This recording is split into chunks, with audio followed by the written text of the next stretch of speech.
My name is Richard Furr, and I can say I am cloud hired. That yes, come and join and get cloud hired. I'm cloud hired. I'm cloud hired. I'm cloud hired. Hey, Go Cloud Architect family. I'm Cloud Hired. So I'm cloud hired, guys. So I'll just say I'm cloud hired. I'm cloud hired. I'm cloud hired thanks to Go Cloud Architects. It worked for me, and now I'm cloud hired. Because of Google Architect program, I am cloud hired. See! I am cloud hired. Thank you, Mike and the Glowcloud team.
Of course, I start off with the mute button. You have to love it. I'm sorry, everybody. I'm sorry.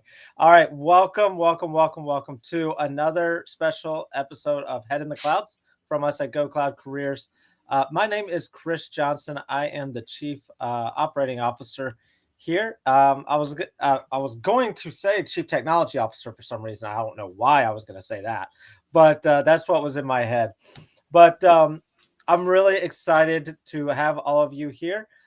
So as you see, we're going to be talking about the essential cloud architect skills, and especially those that are left out of certifications today. But that's not all. I want to let you know right now that we've got 3 weeks of live streams coming up for you. We're going to be doing a live stream every day, Monday through Friday, for the next 3 weeks. So we're starting with this one today. Tomorrow, we're going to be talking about planning your tech career for 2025 and beyond. Then we're going to do a cloud career Q&A session that we do every week. We're going to do that on Wednesday.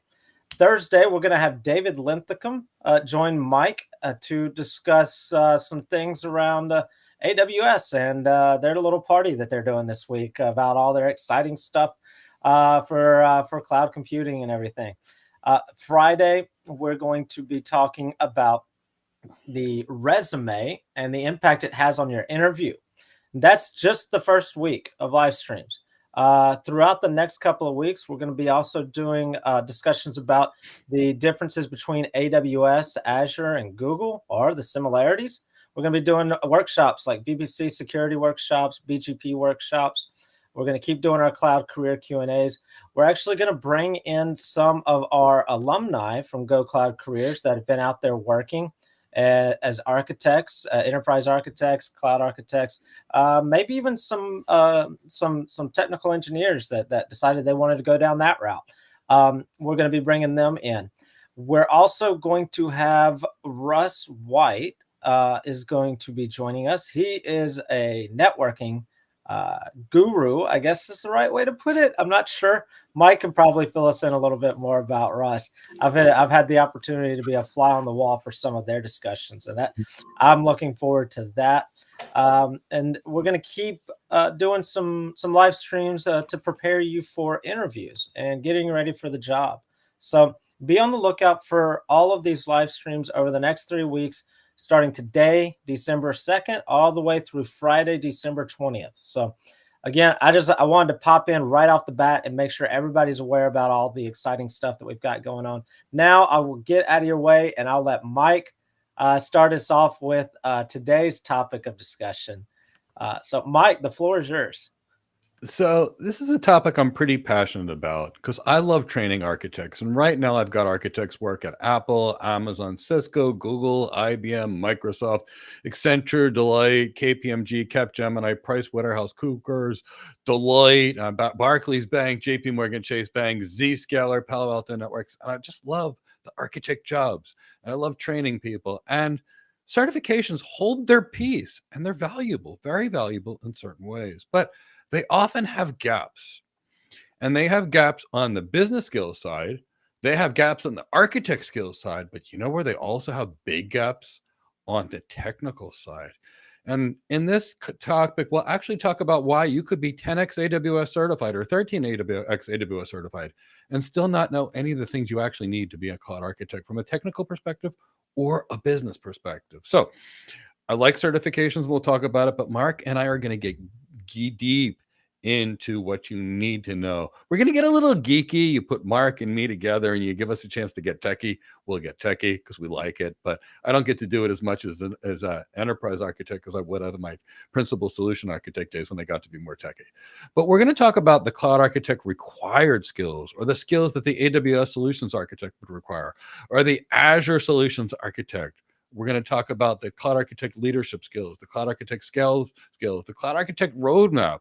And we'll talk about all of it, but we're going to talk about the tech skills first. So what will happen is initially today, Mark and I are going to discuss the major tech gaps in cloud provider certifications. And then after that, Alonzo and Chris are going to also talk as a group with all those major business skill gaps and things that you need to understand in order to solve business problems that are actually missing completely from these certification exams.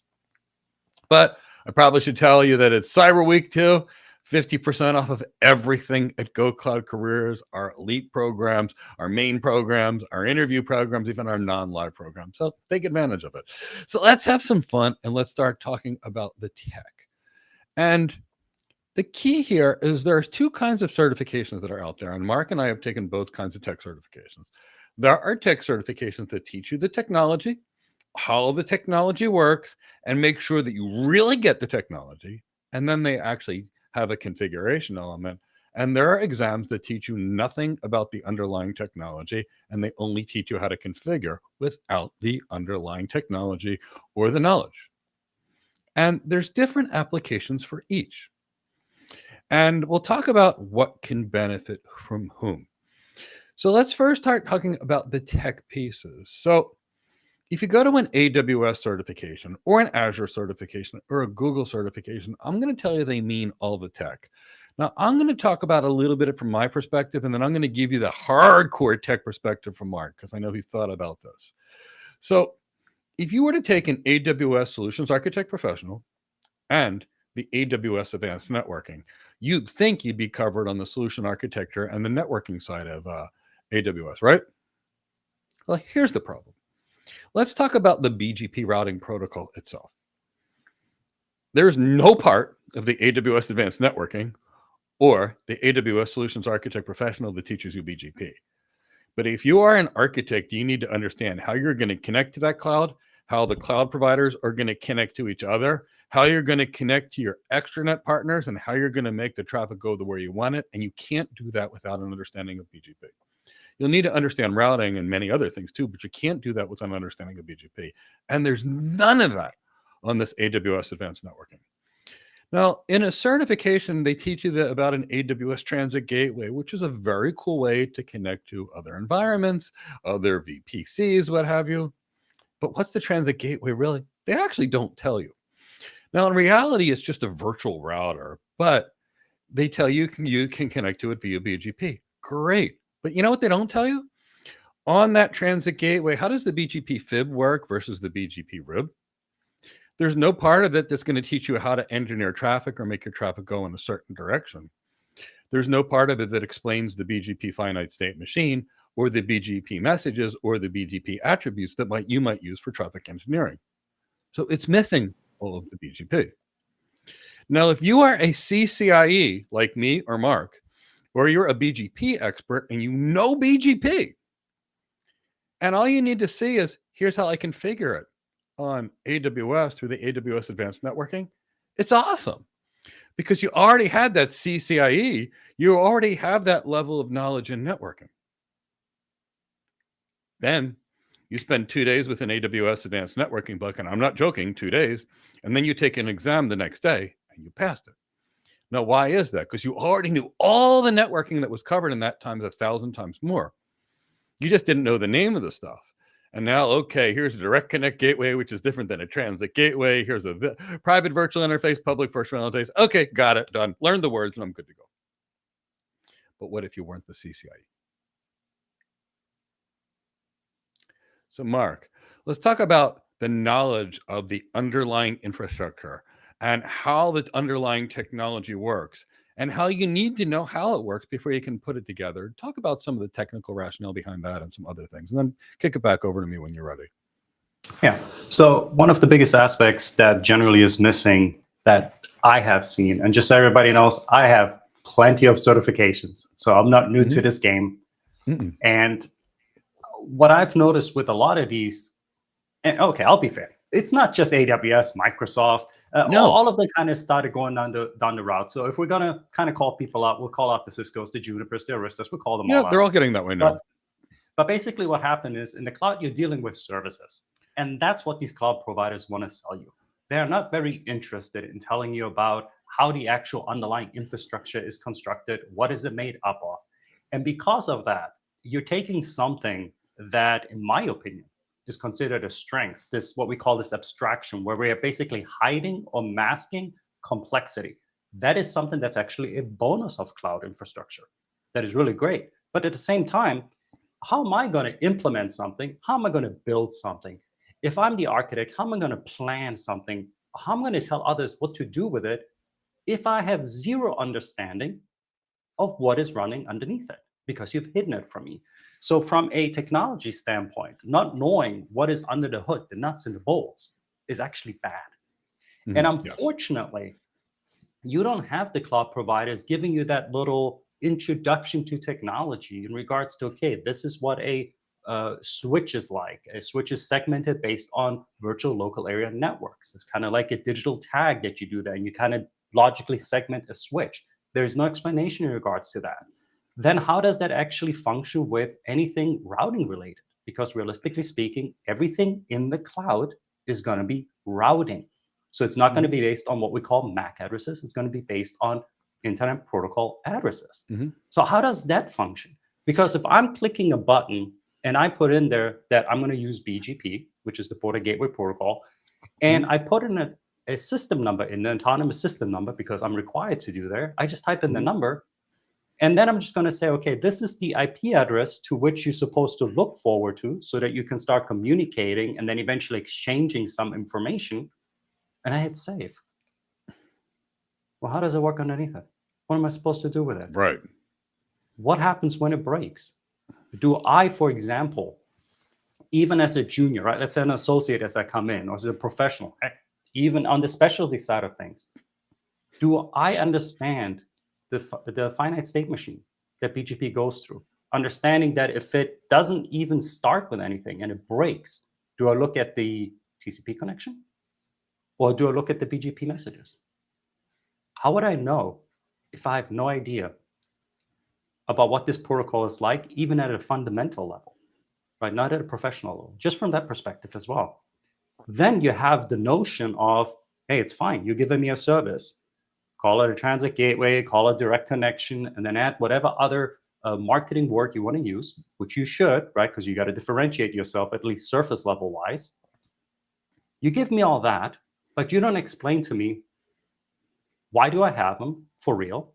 I'm not talking about the 2 paragraphs that you give me, try to explain to me, and I still have no idea what you're talking about. But then on top of that, now I need to understand, okay, when I use a transit gateway compared to a virtual private gateway, why would I do that? Oh, okay, because I have private and I have public virtual interfaces, which are VLANs. But you don't explain to me why. Why do I have to use it that way? Why is the limitation there?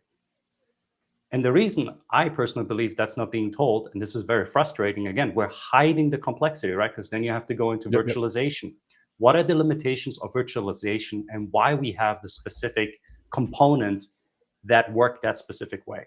So that's, to me, it's just very surface level. We can go into details, of course. If I'm using a routing protocol, let's be honest, it basically is going to be BGP. How does that function? You know, me and Mike, we always discuss, and we do this also in our BGP bootcamp, and we have done some classes too for our students when it comes to setting up these cloud direct connections. Some of you might know them as Azure Express routes, how they use a direct connection. And I completely can't remember what GCP calls it now, Google, so pardon me with that. I think they're direct interconnect, or AWS calls it a direct connection. But, you know, that's the point. It's the same thing. So you introduce another concept, Mark. I don't need to know these marketing names. No. I really don't. And I'd say half of these certifications is marketing names. Here's what problem marketing names cause. Confusion. Confusion causes errors, and errors cause outages, and outages cause businesses to go bankrupt, people to get fired, or a business is down for 3 hours that it can't afford, and then 30,000 people lose their job. They get laid off because it was that impactful to the business. We can't have these kind of major mistakes. We can't take down a hospital when it's got patients in it that could die. We can't take down an emergency response system. So do you know what we use in worlds where we need precision communication? We throw out all the marketing names. So medicine is an example. In medicine, I had pediatric patients that had growth hormone deficiencies, and I prescribed them somatropin. I prescribed HIV patients high doses of growth hormone to stop muscle wasting. Same medication, but you know what? It was Omnitrope for the HIV patients. Not Omnitrope. It was Serostim for the HIV patients, and it was Tevtropin for the children. I mean, seriously, it was the same medication with two different names. And the problem was with those multiple names, people could make errors. In fact, it was so bad that, you know what I used to do many years ago when I was a kid in the hospital? I would have my patients bring in a bag full of their medications. And here's why. They'd be on 3 of the same medication with the prescription name and 2 other trade names. And there were on 3 of them the same medication 3 times, and they didn't even know it. So we had to look at what happened. And that's what's going on here. Here, I'm not going to tell you that I have a virtual machine. It's an Elastic Compute Cloud. No, it's a Compute Engine instance. No, it's an Azure virtual machine. It's the same stuff. So when it comes down to it, and we have to communicate with our clients, we can't use that marketing fluff. We have to bring it back to the real technology, because nobody wants to be told their car is an elastic mobility assistance device. They want to know that it's called the car. Call it an automobile, an autoquinito in Greece. I don't care. El coche, but call it a car and everybody knows what it is. And by using a common language, we're there. So it's really that underlying technology. So yes, that's what these things focus on, but they don't teach you how it works. So Mark, how do you design something you don't understand? You don't. Well, actually, no, that's not true. I'll take it back. You because I've actually seen it. You design it badly. That's really what happens. You design it horribly. But it was quite interesting. You just mentioned something. It reminded me. I had an interaction. This was, again, one of the reasons why you kind of need to know the tech, and it's not being taught enough in the actual certifications. I was on a troubleshooting call, and this just happened to be with a lawyer.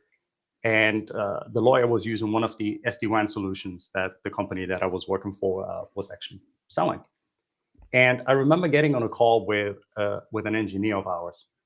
And they started talking about network address translation and double network address translation and how the flows of the particular packets are going to be put together, and how maybe perhaps because there's this type of double translation, and that's why it's causing an issue with their government PACER systems, the way they're trying to connect. Yeah. And I vividly still recall we had the network admin on the call, but we also had the owner. And the owner stops and he goes like, guys, what, and I saved you the work, what he used, did you just say?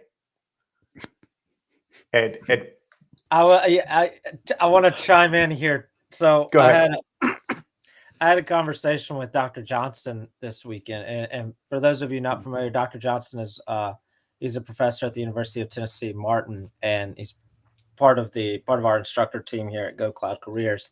And he's a pure business person. He is not a technical person at all.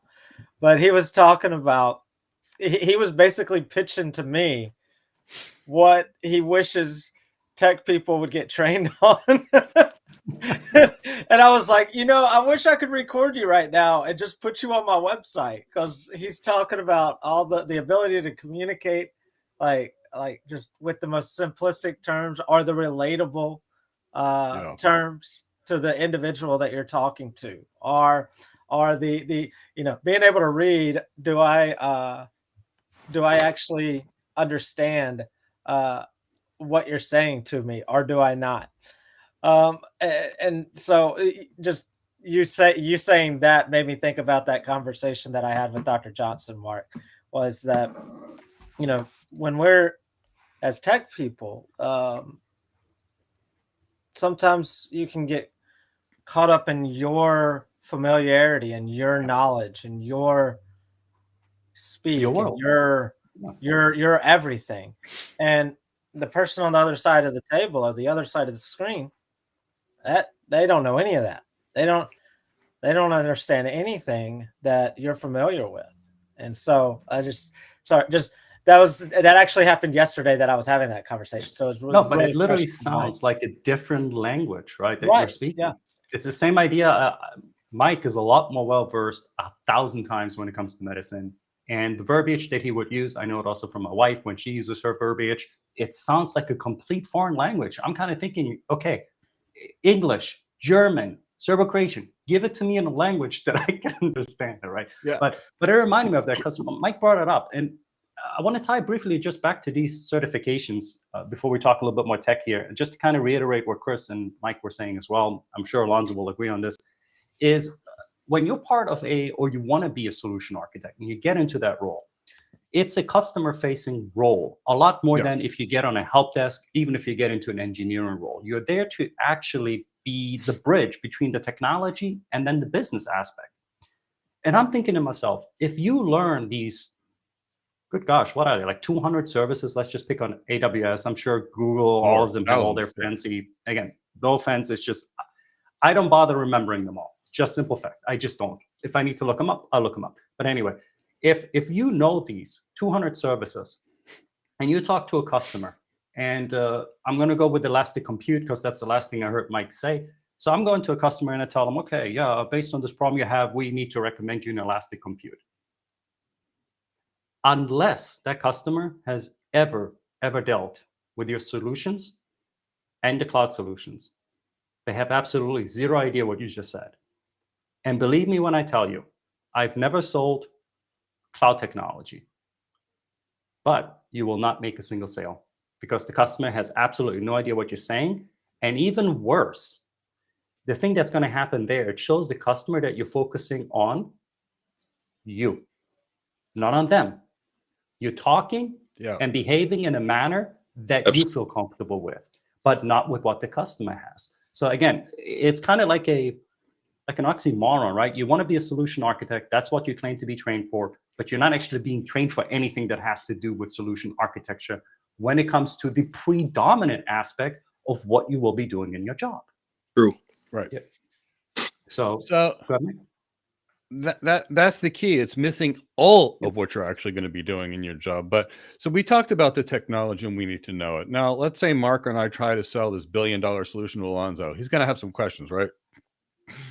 And if I give him a bunch of fluff and a bunch of buzzwords, the interview's over. I'm kicked out of the office and it doesn't happen. So they're going to ask questions. And if we don't understand the underlying technology in a manner that we can explain it, okay, now I'm in the data center and everything's working great. Now you're going to take me to the cloud. How is it going to work better? How are you going to answer that? Yeah. You need to be able to show them. So I learned one thing. The best chief technology officer I ever worked with actually never came from tech. It was interesting. He had a big, huge finance background. And then they're like, here, you partner up with these super high-end architects. You're the CTO and go figure out a way to make technology make more money for us. And we had the biggest IT budget I think I ever spent in this when my early days in finance. And it was like, I want to get like $25 million of servers. Okay. It was like nothing. I need to upgrade the networks. I want faster networks. Why do you need faster networks? I think we can shave a millisecond off your trading system. At $4 billion trades a day, that could equal this. For only 50 million, go spend it, Mike. You're talking, because it was the return was so good on what they were getting on it. But they always had to ask why. And the why, when I first did my CCI, it's like I thought I knew networking, but I really didn't. I knew routers. And then I got out there on my job, and now I'm a network architect for a global bank. And all of a sudden, I'm dealing with wide area network congestion. And we're buying these encryption, and not only encryption and WAN compression boxes that we're using along the way. That wasn't part of there. And all of a sudden, now I got to deal with DNS providers, which wasn't part of the CCIE at all. And now all of a sudden, I'm trying to deal with caching systems because we don't have enough. Now I'm dealing with IP-directed broadcasts, which are driving the CPUs of the router to 100% that they can't do the routing protocol. I'm like, wait a second. That was all that I learned. It was actually the networking was after the CCIE. The CCIE was how to build it. But after that, I learned how to design it. And that was very different. But you have to understand how it worked. Well, I got to tell you, the only valuable part of the CCIE for me was learning the routing protocols. How did OSPF work? How did ISDS work? How did it flood link state advertisements? How did the router run those Dijkstra algorithms? So I could see it. I had a mind. I could watch what was going to happen and put it together. That's what I needed. That was the architecture piece. And why do you need to see that? Because let's say you're looking at an entire company and you're looking at the way the employees are working and you're trying to enhance the way the employees are actually working.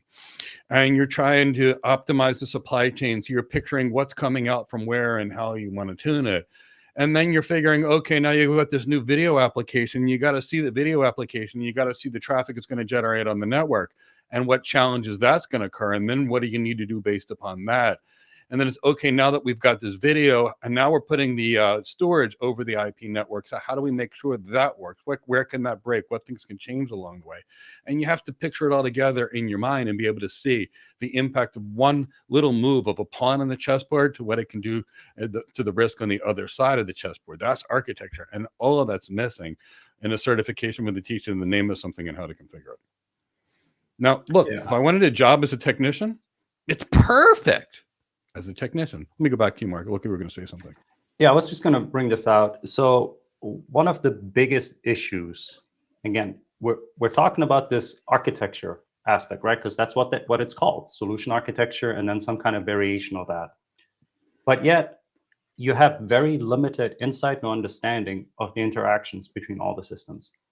And when you want to, and please, nobody take this in offense, because I'm going to use this word loosely now, pretend to be a solution architect, an engineer, throw whatever title you want, but you want to pretend to be one. You at least have to be able to pretend to know how all these things are going to fit together. And if you want to add something or subtract something, how will that impact not just my technical solution, but how does that impact my business objectives, my business goals? So there's a lot of these things that, and I guess we can't be completely upset at the certification at it, but there's a lot of things from that perspective that are kept out of the certification that generally should be in there because, call me crazy, but we still, at least we're in the United States, but I'm going to make the safe assumption that this is in a lot of other countries like that. If you're being advertised something, like for example, you buy that shiny new sports car, say, right, Spider 355, whatever you want to buy, Ferrari. And it's being told that its top speed is 250 kilometers. That's probably low. It's probably more than 300 kilometers an hour. And all of a sudden you notice your car can only go 60 kilometers an hour. How would you feel? Would you feel like you've been deceived? You've been wronged? What was actually advertised to you was incorrect? That's how I look at these things. If I don't see the complete picture of it, how can I be somebody that's supposed to understand that? Mike? You can't. And let's talk about the implications of this. I can give you, and I'm going to give you examples of people that got hired without a tech job. And then I'm going to talk about why employers are actually looking for experience, even though it's not actually experience they want, it's competency. So if we look at Pierre Dassault, who was 24 working on sailboats before we trained him, and now he's a solutions architect at LeaseWeb, he's a guy that we trained. If we look at Wallace Agana, who's someone we trained, for example, who's now over at JP Morgan Chase, he came out there as from sales. If we look at Al over at, for example, Deloitte, who got his first job as a senior solutions architect, we trained him. It's great, but that was his first tech job. And it was because of all the other stuff that we talked about, which wasn't in certifications.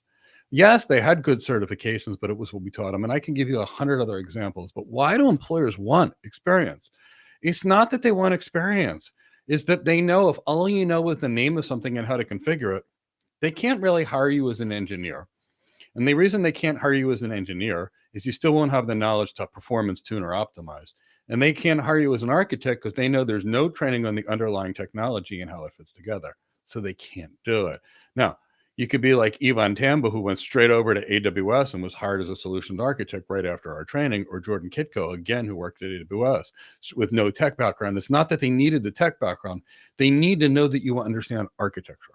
That's the first piece. And there's no architecture. So when you see this, that's why employers aren't saying or looking for experience. It's not that they want experience. They know that if all you have is 5 or 6 certifications, there's a 95% chance you can't do the job unless you got trained by someone. Now, if you use a certification as a framework, and I'll tell you what I mean by that. You go through the AWS Solutions Architect Professional, and as soon as they start talking about EC2, you go out there and you start learning about type 1 hypervisors, and then you start learning about VMware solutions and the KVM solution and how hypervisors work and how hypervisors manage memory and how hypervisors can do things, how, say, PCIe pass-through could work for a GPU-enabled interface, or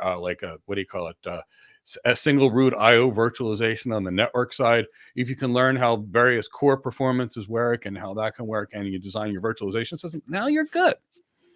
So, I mean, you could do that for this. Now, on the server side, learn processors, learn DRAM architecture, learn how the systems work themselves. So you can understand why you would use one system versus another. Get deep into GPU and CPU architecture and understand that underlying technology. Now, when you start underlying servers and you start understanding hypervisors, now EC2 makes sense. But you got to know where to start for that. And it's not going to be covered in an A+, and it's not going to be covered in a Net+. This is real fundamentals we're talking about. And they're great. Well, that's the problem, right, Mike? Yeah. It's like what we always discuss. It's that these core concepts are actually missing. I know they give you that little disclaimer that you're supposed to have certain X amount of years of I don't know, I call it some type of experience, but it's never really defined what that's supposed to mean. So if you're going in there and you got to deal with, and whatever the marketing terms are, sorry, I should have probably written them down so that I at least look like I can pretend like I know them. But whatever the marketing terms are for the compute, the network, the storage, and if you come across any of them, at least if you had the core fundamentals, and I know some training does have it out there. For example, our training, we have it out there. Yeah, plain and simple in the course. This is what you get. This is what they are. Fine, but it's built in from the training provider specifically. But from the actual vendor themselves, regardless if it's a Google, if it's an Amazon, Microsoft, Alibaba, Oracle, IBM, Cisco, whoever else is there that does all this stuff now, you come in and they hit you with it, like you mentioned, the virtual machines, but you have no idea what virtualization is. Why would somebody want to take advantage of it? What's the actual history of the virtualization? Because if you can at least have that fundamentals understanding of it, the reason as to why you're using it and why it's such an advantage of using it in the cloud. And by the way, so everybody knows, virtualization really makes the cloud go round and round, just so that everybody knows. Without virtualization, no cloud really, very difficult. So I think that's one of the, from a technical aspect, I will probably say that's one of the biggest issue in the certifications. And a lot of other vendors, unfortunately, have also gone that route because they're now selling you a service, right? They want to rent you something, and they're missing out on the opportunity to educate the actual person, the tech engineer, architect, designer, whatever it may be, on what makes the underlying foundation actually work, right? It's like a house. Difficult to build a house on straw. It's better to build it on rock, on something that is fireproof, right? That foundation, you make it nice, thick, lay it down with some steel, it'll be good. So Mark, instead of so is there a technology that you know where you could take a network, you could kind of virtualize that kind of network? It could have its own VLANs, its own virtual switches, its own virtual routers, its own virtual access list that you could use to secure it. Is there any kind of technology that's been making that possible for a while? Well, there's always software-defined networking. That always does it as well. Does network function virtualization do those kind of things as well? To a certain degree, yes. So the nice thing about network function virtualization, and sometimes they move the letters around, so you'll hear different variations. But the nice thing about it, what you're really doing is you're taking components of traditional networking, and this can include compute and storage. And what you're doing is you're creating software out of it. So this software then in turn gets into a little compact kind of container, but not the container that you hear about when you're thinking Dockers and stuff like that, but just a container like a virtual machine that you can then deploy irregardless of what type of equipment you have. You know, I've deployed these type of things on actual routers that were designed for software-defined networking. But at the same time, you can just have a standard like an x86 server or CPU that's based on that server architecture, and you can just load these components on there through some type of virtualization manager, whichever way it may be. And that way, then what you can do is you can actually build what we call an overlay. Basically, it's a network that sits on top of some type of basic foundation. So this is very prevalent in a lot of different solutions. And you can do this, by the way, with firewalls, routers, load balancers, you know, you name it. Guess what that is, everybody? That is your VPC or your VNet. Where in a server, in some virtualized environment, you create your network, and in your network, you put all your stuff. The point is, Mark's got a lot of knowledge in network function virtualization and software-defined networking. And I mean a lot. Now, when he sees the VPC or the VNet, okay, no big deal. Same thing I already know. So what's missing in this from an architecture perspective is actually all of the tech. We need to go from the tech names to what the technology is and then learn that underlying technology. And that's why we teach all that technology. That's why I always say, if you know the networking, you know the data center, you know the cloud, because the cloud is somebody else's underlying network in a data center. And what did they intentionally try to hide in the cloud providers? And it was intentional. It was a marketing decision, so people didn't know that they were going from a real data center to a virtual data center. They didn't tell you the underlying technology. So unless you're like me, you've been designing clouds for the last 25 years, and I've designed all kinds of clouds, you wouldn't even know what it was. And how do you design what you don't understand? You don't. So that's the technical side. So if you were going to use these certifications as a framework, you know, for every little thing they mention, read 500 to 1,000 pages about how the technology works. Now, if you're trained by us, we know exactly out of those 1,000 pages what you need to know to be an architect and give it to you so we can make it as efficient as possible. But if you don't know, you won't even know what you don't know. Go read those 500 to 1,000 pages on each and everything. So you read 2 pages in a certification book, go read 1,000 pages on the underlying technology. If you don't know, if you've never had the job and you can't afford to be taught by someone, you're going to have to do that and get to that level of depth. So now we talked about the tech. Now let's talk about the real issue in the room. The real elephant in the room is there's no architecture in the solution architect certifications. Not the Google Professional Cloud Architect, not the Azure Solutions Architect Expert, not the AWS Solutions Architect Professional. And here's what I mean by this. And my team will talk about these things, but here's what's missing. The first element that's missing is how to be an architect. What do I mean by that? So the first issue is, how do you find what problem you're trying to solve? That is the biggest issue. In most cases, this is solved wrong. If you solve the wrong problem, the business gets no benefit. Now, here's a secret. 70 to 80% of all cloud architectures are failures. 70 to 80% of the time, there's no value out of it. So in most cases, it comes from the business trying to solve the wrong tech problem or not mapping out the technology to the people and the organization's processes. How do you approach a client? And my team will talk about this, because as an architect, your job, you're a consultant. Now, unless you've been through an MBA program and did a stint at McKinsey, Accenture, Deloitte, Capgemini, PricewaterhouseCoopers, where they taught you how to approach a client, how to ask the right kind of questions, how to address, how to come up with mutually exclusive, collectively exhaustive hypotheses, and how to do all that consulting stuff, you need to be taught.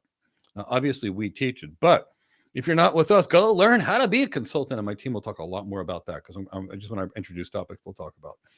Now, how do you know what questions to ask? And what are even the right questions? Now, I got to tell you, if I'm going to make a medical diagnosis, I have to know how to ask the right questions. Alonzo, do you think you could diagnose the difference between a pulmonary hypertension, a pulmonary embolism, and a myocardial incident or chest pain just by asking questions? Systematically, yeah, but it takes competency. you wouldn't be able to know which questions to ask unless you've been a doctor or trained to be a doctor. Now, Alonzo probably does know how to deal with emergency chest pain. No, I do But not. okay, well, that I thought you might have, but knowing how to do it, who's getting the VQ scan, who's getting the chest X-ray, who needs the 12-lead EKG, who gets the streptokinase drip versus TPA. I mean, you got to go down that, and you need to know which questions to ask. You have to be taught that, and obviously we teach that, but it's that kind of thing. So part of that is your underlying body of knowledge, and part of that is knowing how to ask questions. And if you ask questions wrong, you won't get the answers. But we'll turn that back to my team. The next thing that we have to talk about is how do you use technology to solve business problems, not how do you just use technology. That'll go back to my team as well.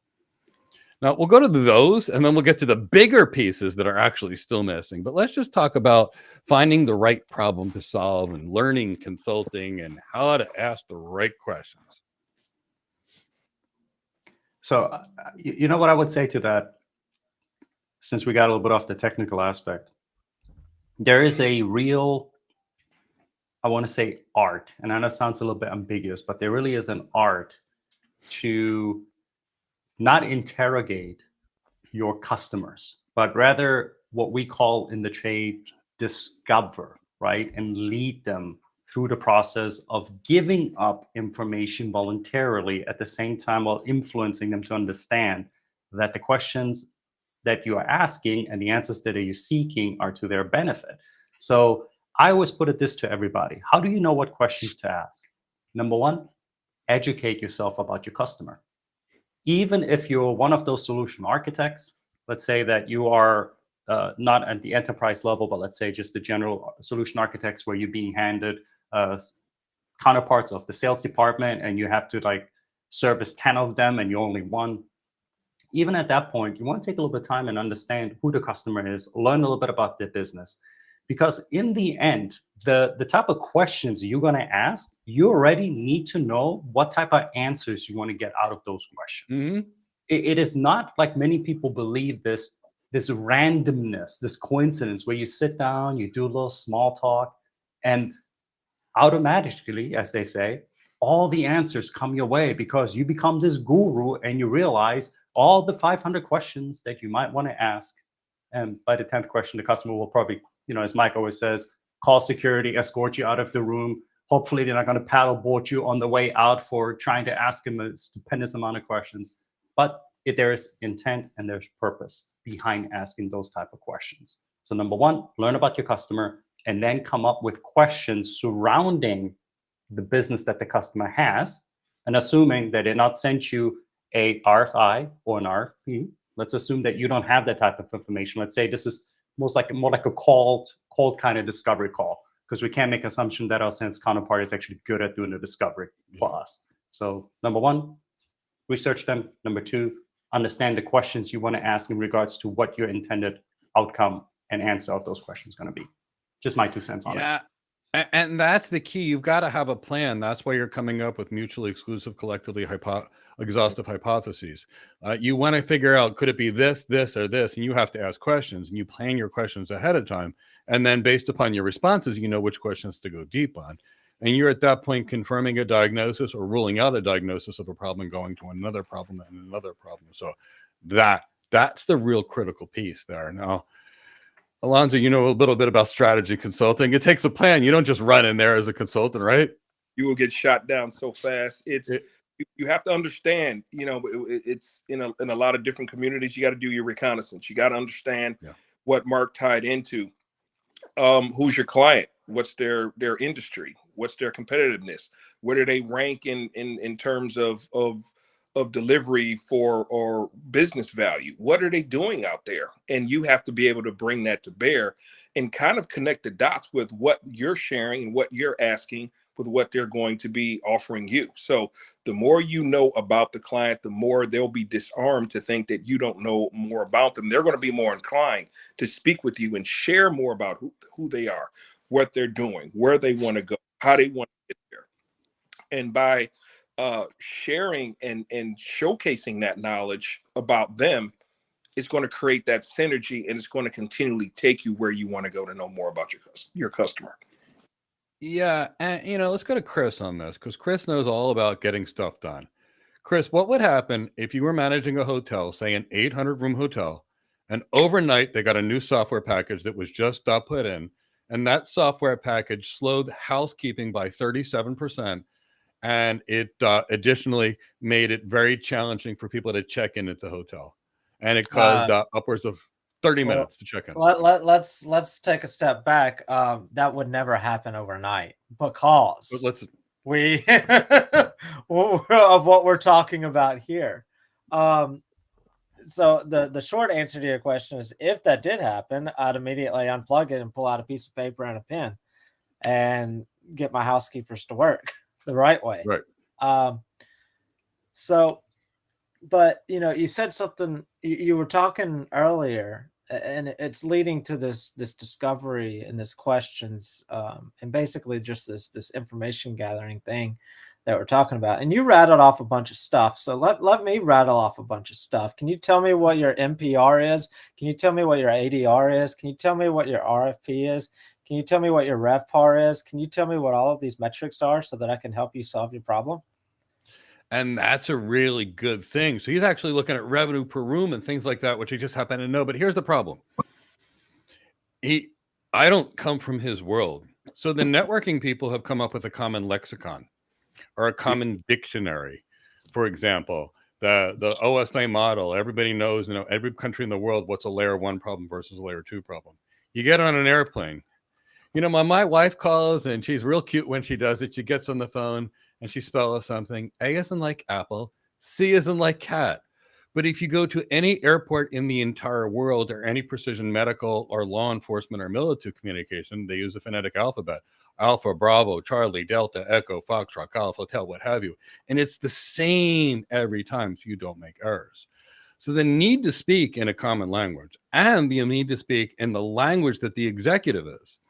So if I'm dealing with people that are looking at revenues per rooms, and I'm looking at other revenue things, and I can't communicate to them in that language, the meeting's over. It's over. Yep. How do I help Chris in his business if I don't know anything about his business? No, seriously, how could I? Well, that'd be like a surgeon. I can't tell you how many times when I worked in hotels, I had people present solutions to me that didn't understand anything about the way hotels operated. I would have supply vendors offer solutions to me, and I'm just like, these don't work. Have you ever dealt with the hotel? I would have to ask people that, and they would try to tell me yes, and I'd say, all right, give me the names of the companies that you've worked with. So, because it's like, if you've worked with them, I don't want to. Yeah. I want to make sure that I see where their mistakes were. Yeah. But, that's, it's really important, not just to. And again, let's circle back to the topic of the discussion. The topic of the discussion is, what are the skills that are missing from certifications? Not just cloud vendor certifications, but just certifications in general. And let's talk about just the most basic of certifications: a mid-semester exam or a end of semester exam in high school or college. What's the purpose of it? To determine what you've learned in the material that they provided to you. Period. Benchmarking. Not anything else. It's not to prepare you for any scenarios or real world applique or anything like that. It's truly just a benchmark of, here's what's been presented to you, and do you know that? And that's what certifications are. And the reason we're having this conversation is because and it's not just the tech field, it's all professional fields have gotten to a point to where those that are trying to get into the field have this perception that the certification is the golden ticket. Yeah. The certification is the end all be all of the certification is the goal. It is what it's turned into, and that's not the case. And that's why we're having this conversation. That certification is a ticket. It's a single metric. It's a single benchmark. For AWS, it's a benchmark of your knowledge of AWS and their related services. Great, good. But as Mark and Mike have pointed out, it does not cover that underlying competency, that the underlying knowledge that AWS is put on top of. Yeah. And that's just one aspect of it. The other aspect is the things that aren't even covered, the soft stuff, like we're talking here, information gathering, asking questions, how to ask the question. You can ask the same question 10 different ways. Not all 10 of them are going to get you the answer that you want. Exactly. Want, but need. They're not going to all get you the same answer. It'll be the same question, but the answers are going to be different. And how do you learn that? It's not in a certification. It's interesting you mentioned that, Chris. I was just thinking about this. Generally, when you're in a position where you got to be this bridge between the tech and the business, the customer generally assumes that you are credible because they make the assumption that you have a particular set of skills. And I'm thinking about a movie, sorry, but you have a particular set of skills. And that skill is to be understood, to be there. Right? And certifications, to a certain degree, they hope to instill those particular set of skills so that you can have credibility in those aspects. Now, here's something that many people don't take into consideration. Part of your job as the architect is going to be to find the right problem. So that's where the questions come into it as well. So that's one aspect. But if you don't understand the core concepts of the technology, even before you get to asking questions, which, by the way, if you don't, you're going to ask really dumb questions, which is not going to help you. But you can quickly shoot yourself, so to speak, in the foot, and the credibility that you had can go down like no tomorrow. And I always tell people this: you can build trust over time. Even if you might lose it, you can still build it back up. It won't be easy. But if you're in the tech field and you mess up your credibility as somebody who understands that part, oh my goodness. I mean, doghouse, it'd be nice if you're being put in the doghouse, so to speak. It's going to be very difficult, right, to come back up and not have it. So I agree with you that, Chris, is that certifications hope to build that credibility, but you also need to show it and display it in a sense and not lose it. And that's, I think, where a lot of the certifications don't go deep enough, so that you don't go down that kind of path of messing up your credibility. Just something that comes to mind. And you know, it's interesting because many years ago I had interviewed someone on the team, and they had gone to Harvard, and a lot of us interviewed the person, and I was very concerned about the person's ability to do the job.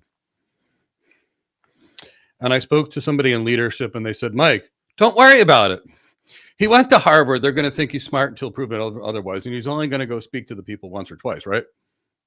He's not going to lose his credibility that fast. Well, I will tell you, it was a really good person. This person met with about 3 clients, and I got 25 phone calls and said, could you work with this person? Like, can you make him okay? And I was like, well, yeah. As it turned out, the person was a very smart person. They just didn't have any of the knowledge what they hired him for. But they were like, they liked what was on paper. And I was like, what's on paper has nothing to do with what he's actually going to be able to do the job. This person cannot do the job. And the point is, but could be coached and be trained. But what they were paying, they weren't looking for somebody that needed to be coached or trained from the bottom. They were looking for somebody that was already there. So the key is just, you got to have the skills, and you've got to gain trust and not lose it. Because once trust is lost, if it's even possible to get back, you know, it's kind of questionable. It really is. I mean, you think about your credibility lies in the fact that you're representing the organization. That's layer 1. Layer 2, you're representing whatever particular silo of sales that they are calling you to solve for them. And then you need to share your personal experience or your otherwise competency to, as Mark said, you go in cold.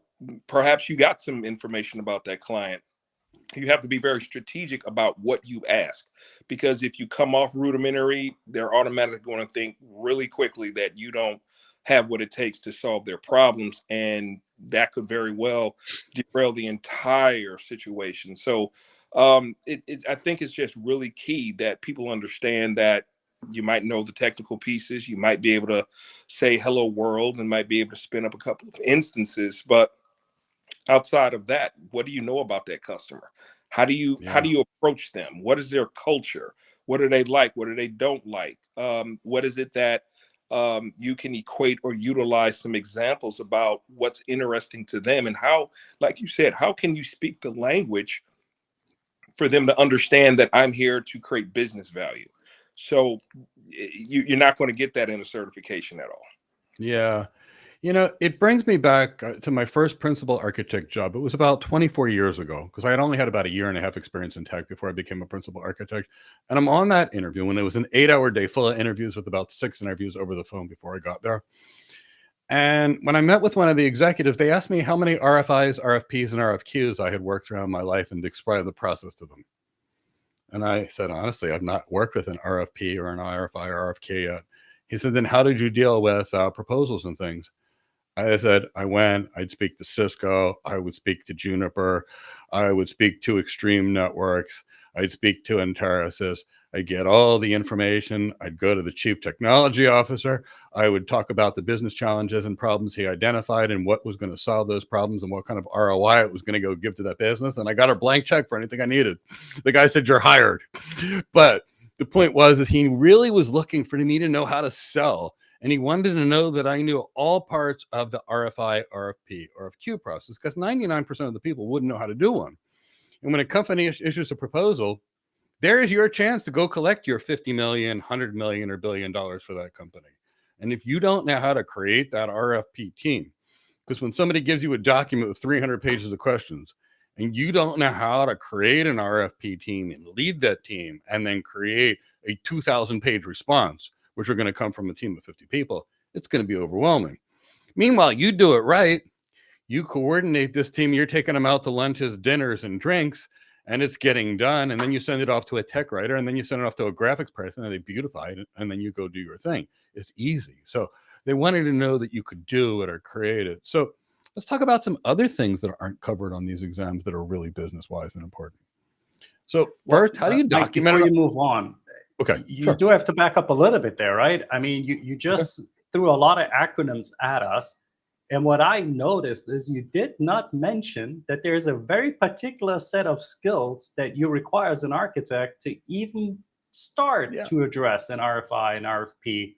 And if you work with any kind of quotes, the quotes, right? So we got to talk about, you need some type of communication skill. And if you're going to be able to write back, don't you need writing skills? Yes. Right? I was going to back into them, but I like the way you did it. Yes. Right. So I think that's one of the many aspects too that are not being taught on certification. This is the ability to be able to write coherently, and I like to use this today, I think it's going to be the word of the day, the art of replying to an RFP, right? Because guess what? What is an RFP? It is a document that you're being sent by somebody trying to find out if you can actually check the boxes on everything that they want. Go ahead, Chris. I have to point this out. If you're going to point out the writing aspect, then what is it that you have to do when you get the RFP? What do you do with the RFP? It's a 4-letter word. Reading skills. Too. Hey, reading skills. Comprehension skills. I mean, let's be honest. Yes. How many people watching this read like they should? No. Yeah. Right. So let's just be honest. So reading skills and writing skills, those are critical, especially they're critical in any role. In anything. Yeah. In anything. But they're absolutely critical here. And I don't mean skim it. And I don't mean speed read like Mike likes to do over there. I'm talking actually reading everything. And reading between the lines. But I had to point that out. You went to the writing skills, but we got to get to the reading so that we can And actually, it's all interconnected, right? Because now that you see, this is the bad thing when you have the 4 of us. One brings one out, it's a stimuli, it pops something up. But like I'm thinking too, before you have to know how to read. So that's number 1. If you can't read, and Okay, this AI stuff keeps wanting to pop up gestures. Sorry about that. So you need to be able to read, but also, again, what's the intent of what you're reading for? Because many people, and this is, again, the difference between the architect, an engineer, help desk, a technician. The architect, as they go through reading the RFP, they're actually going to look at it and try to understand what problems the customer trying to solve, which, by the way, is not always blatantly explained in an RFP. And at the same time, that architect is going to start thinking, or solution architect, whichever word you want to use, is going to start thinking about ways of asking questions to be able to drill further down in what is needed, right? So we're going back to this ability to ask the right questions. And then for those that don't know, you don't always go immediately to a solution. That is the engineering part. The architect looks to the why. Because this is what's going to happen. Many times customers don't even know what they don't know. Meaning they don't know their own problems. They just had somebody put something together, they send it. And then if you can't even do step one, like Chris said, in regards to reading, the proper reading, not speed reading, not skimming, moving your finger doesn't count. By osmosis also doesn't work. I've tried, unfortunately. So you have to be able to read the RFP in a manner that allows you to extract information so that you can ask the right questions, because you want to put yourself in the best position, and your customers or the vendor that you're working for, in being able to eventually present and sell your solution. Anyway, that's my gateway to the other things. So what you're telling me is, before we can get to the selling, we got to be able to read. We got to be able to read. We got to be able to write. We got to be able to ask questions. We got to be able to communicate, and then we can present, and then we can sell. And here's it's not like the chicken and the egg problem, right? I'm making it clear. And then Alonso answer. This is not something you do over text message or Slack message. No. This is not. This is precision communication, Alonso. And this is a pure segue into EQ. Okay, you're dealing with people. You don't know who you're dealing with, what day they've had, the culture that they go through. How are you going to be able? And it's a lot like what Mike usually what he did in his medical profession. Not every personality is the same. Demeanor, emotions, temperament, patience. How are you going to navigate these difficult landscapes? So you don't know much about what's going on in the company. You got to fill in the gaps. You got to ask these questions. Are they going to have the temperament to get through these questions that you need to make sure you provide the best business value added solution for them? And you're going to be able, you have to understand how to read that nuance. We talk about written communication, verbal communication. We're talking about reading, but also understanding that there is nonverbal communication as well. Are they sitting in, are they interested, or are they leaning back? Are they being resistant to what you're doing? Ask yourself, how are you communicating? Are you disarming them, or are you fortifying their position by how you answer questions, how you ask questions? Are you answering them or asking them quickly, or are you giving them something to read, something to lure them in, something to draw their interest and open up more discussion for you to get those answers? Yeah. This is terrible. It just jogged my memory on it. Again, I know, Mike, you had in the back of your mind stakeholder management, right? But I'm just thinking, when we get to the point where we're asking people a question, who are these people? Because if I have a CTO with me, the way I would be asking questions will be different than if I have a CEO with me, or if I have a senior network engineer with me, or if I would have somebody that, by the way, this can genuinely happen. You might actually be talking to the solution engineer or solution architect also from the other aspects, right? Because vendors do also have their own. So sometimes you have that kind of interplay from it.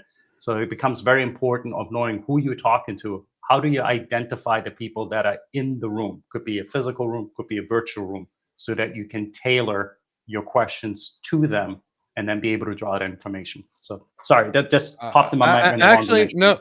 What Mark really talked about is one of the most critical architect skills, and it's what, when people used to ask me what I did, I used to say I'm a translator, and they'd say, "What do you mean?" I'd say, "Chris is telling me about his 16% compound annual growth rate. Mark needs to know what we need to do to the backbone to be able to handle 16% more traffic next year." And it was those kinds of things that we have to speak both languages. We have to be able to communicate to the technical people and translate it to what the business people actually need to understand. And we need to go from business people to tech people, because what if we're not, what happens, and I've seen it all the time. Here's the thing I invented. I literally saw someone invent nurse call into a phone. And literally speaking, it was a wireless phone like this. And you could push a button on nurse call, and not only would it beep at the central nursing station, but the nurse was going to know about all these silly nurse calls on their phone. So now when they're busy running, trying to save a patient's life, doing CPR and another one, starting an IV on one, they can hear that I want my ice chips, please. It was going to make their lives worse. And I literally went to a hospital where some engineer said, look at their nurse call on the phone. And the chief nursing officer looked at me and she said, what do you think? I said, well, I really hate this nurse call thing, because your nurse already knows your patients want their pillows fluffed or they want ice, but they're busy trying to save lives. I said, but you know what you could do? You could integrate RFID tagging in this phone, and nurses spend 24% of their time looking for equipment so we can find IV pumps and wheelchairs. That would be a good use of this phone. Do you know what else we could do on this phone? Every time a patient has telemetry and it sends off an alarm, and the nurse has to run in the room to see if it's an artifact versus a real dysrhythmia, we can even see that and get an activated code team even faster if we needed to. So I said, there's a lot we really can do, but the nurse call is the worst idea I've ever seen. And that's the key. An engineer that never knew what nurses did thought it was a great idea. They were well-meaning. They didn't know that that would make the nurse's life worse, not better. But they didn't know what the technology could do because they didn't know the industry. So you have to know that business. You have to know its pain points. If you're going to create a system for aviation and you don't know anything about the aviation industry, I'm pretty sure your system's not going to work. Yeah. And that reminds me of something in the hotel industry. You know, the same idea that you just talked about, but the opposite effect. So, you know, when you stay at a hotel, how many times do you have to call the front desk or go down to the front desk or or do something with the front desk? So one of the things that that's now widely it's a standard. Pretty much every major chain, Marriott, Hilton, Intercontinental, all of them, is our direct to front desk communication through third-party applications. I think the primary one used to be an application called Kipsu, where it's a text-based application for the customer, for the guest, but it goes directly to a platform that's shared among the entire front desk staff. So if somebody needs anything, if I'm staying in the room and I need something, I can respond, and John will respond back to me, or Jill, or Sarah, or Veronica, or somebody will respond back to me, and they'll get me taken care of. And that, well, it may seem like that, like to an outside person, that would be akin to what you're talking about with the nurses, about front desk getting constantly boom, boom, boom, boom, boom, boom. Well, it's a lot easier than somebody coming down to the front desk asking for something and standing there waiting in front of you while you have a line of people that are waiting to check in. Yeah. And so with this, they introduced this concept of send a message, immediate response. Doesn't mean that it gets taken care of right then, but you get responded to, you get acknowledged. Yeah. And that acknowledgement goes a long way on the guest experience. Just an acknowledgement, instead of, again, coming down to the front desk and waiting for 15 minutes and then getting to the front of the line, or calling the front desk and not getting anybody because they're dealing with 30 people, and then call again and then nobody answers the call again. So I wanted to bring that in. You know, you talking about if you're going to introduce solutions, are they the right solutions or are they the wrong solutions? Absolutely. In this case, almost the similar concepts was right for one industry. Exactly. Completely wrong for another industry. Very true. And that's so critical. And that's where we get into trouble with when people make recommendations without knowing it. It's the same kind of concept as this. You know, I actually knew a physician, and he meant well. And he said, Americans are typically depressed they have a lot of pain and they have bad cholesterol because they don't eat right. So maybe everybody should get a statin and everybody should get an antidepressant. And that should just be the standard. Everybody gets it in the world. And I said, what about people who eat healthy? What about people who don't have cholesterol problems? What about people who this would not work well for? And he was like, yeah, that's why we can't do it. But, I got his point. He was trying to prevent disease. But the point is that's what a lot of these architectures look like in these architecture frameworks. Here, everybody use managed services. Everybody use this. Everybody use this. Now, if you're certified into making decisions before you've actually figured out the problem, no, that's like a doctor opening a surgery clinic and everybody in this geography, 80% off of appendectomies because you all need to get rid of your appendix. I mean, it would be ridiculous. If you've got an appendicitis, yes. If there be cancer, yes. But you don't just remove parts of your body without knowing why. And it's the same thing with an architecture. You remove something, you break something. Organizations are like people and organizations. They're very complex systems. And it doesn't take that much to break a system. One part of the system affects another part, which affects another part, which affects another part. I can take, and I am not joking, a clot that is smaller than the tip of this pencil, and it can kill someone in a matter of seconds, irreparably, that fast. On a 240-pound bodybuilder, it's 6% body fat. That's all it takes. Because it's where the weaknesses in the system. Every system has weaknesses. So we have to understand the system. We have to understand all the elements. And then we need to understand where the weaknesses are in the system. And are they okay, these weaknesses? Maybe they are. Maybe they're fine. Maybe they're not okay. But we don't know any of that until we know that organization. We know how that organization operates. We know where its processes are. We know its usage patterns, and we know its goals. I wish it was there. I really wish it was. If it was there, I wouldn't start an architecture academy, but unfortunately there is no certification in the world that actually teaches architecture. And the closest we come to anything, and it's only halfway there, is the Cisco certified design expert. That's the closest we come. And that is a place where, it's a $20,000, 2 to 3 year experience just to do that. And that's halfway there. It's more of a technical architect though than a full architect. So we can say, one problem is the focus. The focus is on the tech, and it should be on the business. Always should be on the business, especially if you throw architecture into a name of a certification. And then the other one is also the lack of training when it comes to how do you leverage existing technology in a brownfield environment, meaning a pre-existing customer environment, and then how do you leverage the technology that you may have to add to the environment to solve a particular business need. So again, that business piece is the one that's thoroughly lacking from the certifications. Yeah. And let's talk about, I always go back to medicine because I think it's to understand. I write a prescription, right? I evaluated a patient, I made a diagnosis, and I create a plan. I write a prescription. What happens, that patient takes that prescription to the pharmacy. Either it's electronically sent or they bring it there. It doesn't matter. Now I've got a pharmacist who knows more about drugs than the physicians that are prescribing the drugs that are evaluating the safety of that prescription. At least theoretically, that's what they're supposed to be doing. And calling us back if we made an error.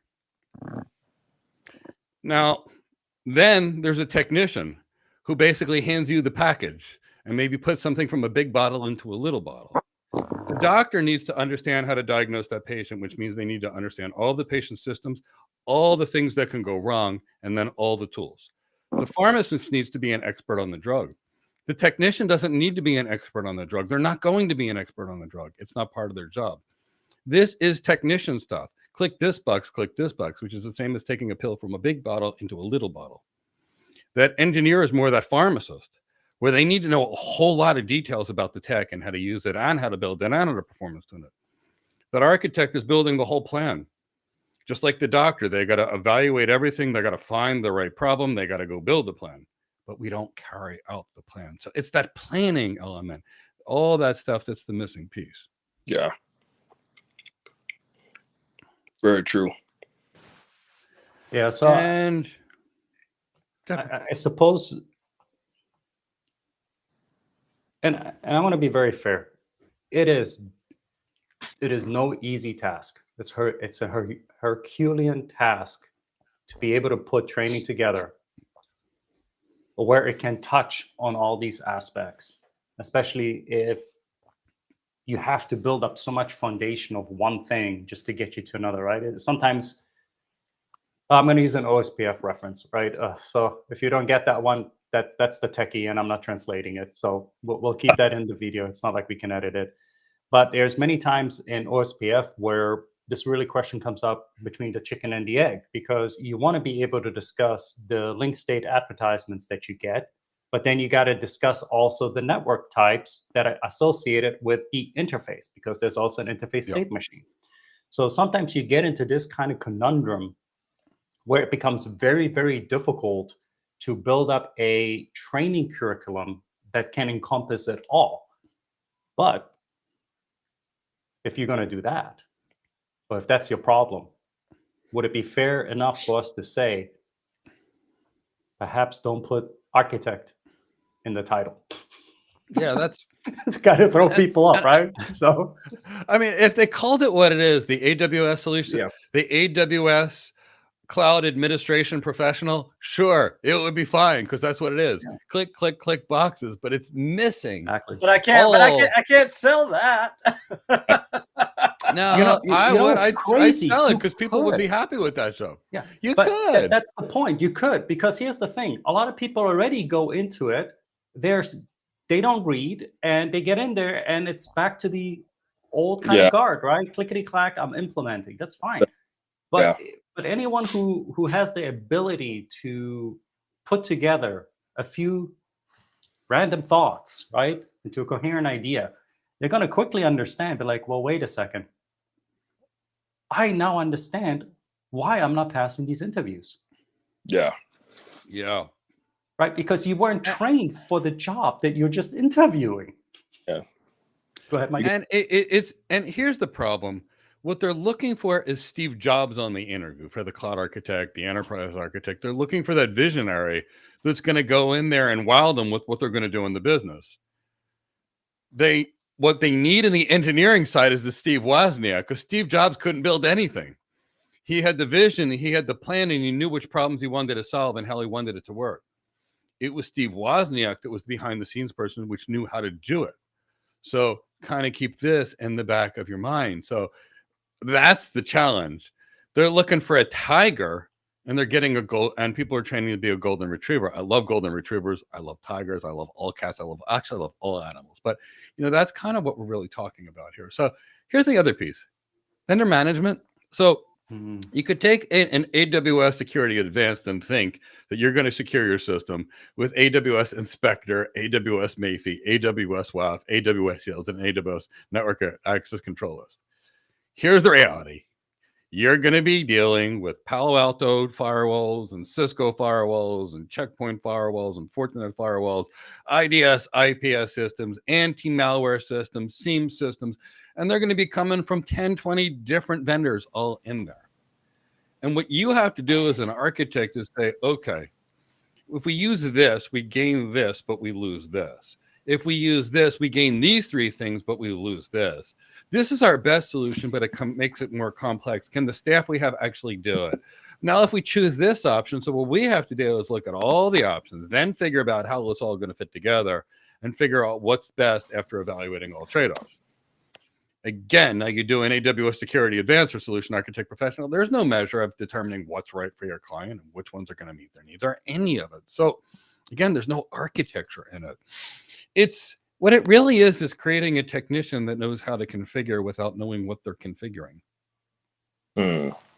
And we can look at the results. So what are the results of these certifications? Well, 70 to 80% of cloud architectures are failures, meaning they don't provide any business value whatsoever. 16% of all hacking events are related to misconfigured S3 buckets.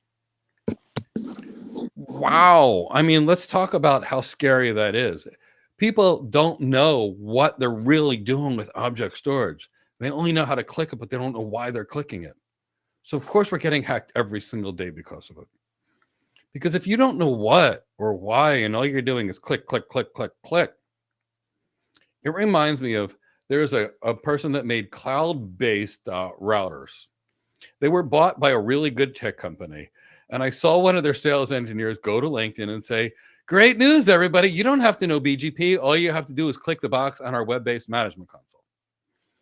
Now, I had trained someone that was educating people in BGP in that company. He was one of my students, and he's a BGP expert. And I said, I think you need to talk to this guy. And he's like, yeah, he doesn't obviously know what BGP is. But the point is you can't just click stuff. Would you get in an airplane while, the pilot just had a heart attack, the co-pilot had a heart attack, and you're on the plane and just start pushing buttons to figure out what happens? It's okay. We can make mistakes. Don't worry. No, you're not going to do that. You're going to call air traffic control. Hopefully, Mayday, Mayday. And somebody's going to say, look up and to the right, 3 columns down, three rows over, a couple columns down, push that one. It looks red and yellow and it says this on it. You're not just going to push stuff. So that's the real issue that we need to talk about there. I am oddly interested in hearing from Chris on this because I've never worked in a hospitality area. And I can only imagine with the limited knowledge that I have, and my brain is like rattling off all the different things that a hotel may have to procure, what vendor management would look like on his end. Man. Chris, I'll get to you too, Alonso. I'm curious to know because you've done plenty of management aspect too. But Chris, I know there's probably like 1,000 line item list. Like, is there like a top 3 that you can just briefly discuss, even like how that comes into play on yours? Because I'm genuinely curious to see, because I want people to understand how it interrelates between all types of different careers. Okay, so vendor management is a very big set of words. So what aspect of vendor management are you asking about? Let's so that I know where to tackle this question from. Okay, so one of the things that popped in my mind, it goes like, okay, we know we have rooms need sheets and all kinds of stuff. Then we got food, right? So the food's got to be somewhere gained from some type of vendor. So we have to figure out what is needed there. Gotcha. Then I'm thinking also there's probably other aspects that I have no idea about when it comes to the hospitality business in regards to just what it means of working with probably some third-party vendors that might provide some type of internal service, right? Yeah. So we'll approach this from the logistics aspect of vendor management. And I get, before I do, let me make sure I'm approaching this the right way. You're asking me this because you want to pull back the curtain about the things that you need to understand about your client or your customer or or the industry that you're, and what they have to deal with and how things work and things like that. Is that correct? Is that? Yes. That is one of them, of course. Yeah. Okay. Yeah. So for hotels, let's just start it from the very beginning. And this is going to actually be most companies that are in the service industry, especially if they're in the service industry and they're actually selling a good, like not just a service, but a good as well. In this case, the service is the ability to rent the room, but the good is the actual room. So inventory of any kind is going to be your starting point, whether we're talking inventory of rooms. How many rooms do I have? How many rooms do I have available tonight? How many rooms do I have available for tonight and tomorrow night that I can sell multiple nights? How many rooms do I only have? Am I sold out on Tuesday night, but have plenty of available on Monday and Wednesday? I can't sell through now. How does that impact my ability to generate revenue? What could I have done to prevent that Tuesday sellout and that no sell on Monday and no sell on Wednesday? What kind of structure, what kind of strategies do I need to put into place? Now, again, none of this has anything to do with actual designing solutions for any of my needs. This is just what you need to know about how we think. This is and this is specific to hotel. Every industry is going to have these things of how do you think? What are your trigger points? And in this case, the first trigger point is room inventory. How am I going to sell them? The next trigger point, once we get beyond all right, I sold the room. Now I need to make sure I can actually have the room ready to sell. So Do I got the sheets? Do I got the towels? Do I got the shampoo? Do I got the conditioner? Do I have the supplies to make all these ready? Because I gotta turn. I gotta turn my sheets. I gotta turn my towels. I gotta make sure I refill the soap and the shampoo and the coffee, and I gotta make sure I've got clean glasses and clean coffee makers, and I got coffee supplies, because every room's got coffee nowadays. Do I got the complimentary bottles of water? Do I got the $1,700 of dollar bottle of water that they charge you for? I'm just kidding. They're $7 a bottle. But do I got the free water, and do I got the $7 bottle of water? Do I got the Black Friday special? I've moved on to actually making the room ready, and now have I verified that everything in the room works?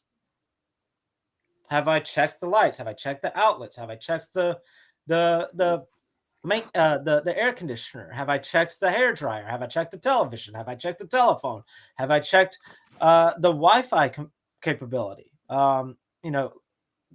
Just 10 years ago, it was perfectly appropriate to have one access point per 25 rooms. Now, not with the bandwidth needs now. Now it's one access point per room. But anyway, so there's different variations of this maintenance check. I've got a quarterly maintenance check, because I'm not going to check the all electrical components of the room every day. I'll do it on a quarterly basis. I'll check I'll do the service on the air conditioner on a quarterly basis. But the housekeeper that's in there on a daily basis will do the simple check. Light work, light doesn't work. Air conditioner work, air conditioner doesn't work. So then we get to then we get to the food, then we get to the banquet spaces, and you go to the same degree. And I only went 3 degrees on the room. I can go even more degrees on the room. Yeah. So that's just the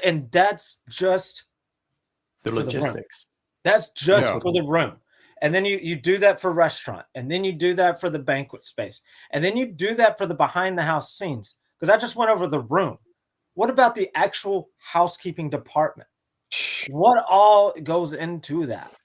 I've got laundry facilities, or I don't have laundry facilities, and I have to send it out. What is that going to do? I'm going to have vendors for both of that. I'm going to have different vendors for different parts of the room. I'm going to have different vendors for different parts of the laundry facilities. I'm going to have different vendors for all of this. And how do I keep up with all that? And then if something breaks, how do you engage them, right? So that's the very simple part. That's one of the aspects. But like, for example, you can probably spend another day talking about what it means just to select a vendor. What about onboarding the vendor with, right? So there's exactly 50 billion things you can think about. Yeah. Am I going to choose the supply vendor that's local to me? Or am I going to choose the guy or the one that may be a regional provider? Maybe there's some pros and cons to each one. Maybe I'm limited by the brand, that I can only choose this. There was a point where I was only allowed to choose between, I think it was Juniper and Ruckus, for access for our guest internet. And that was my only options. What, this or that? I was like, all right, well, fine. I'm gonna go pick the best vendor that's gonna pick the best of those. I don't want the decision. I mean, you're telling me you didn't just go alphabetically? But I ultimately went with the vendor that I had a personal relationship with. Oh, yeah. Good point. And so there's the relationship, and there's all this, which is all architect things. But here's the thing: Chris is describing this for one hotel.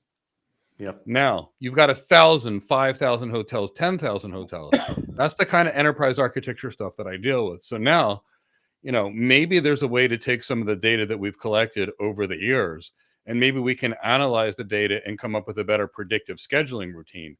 that can eliminate times where we can't rent a room through a day. Maybe now, based on analytics, we've got a way that we can use a pricing strategy to ensure higher room occupancy and ways to maximize the room rate.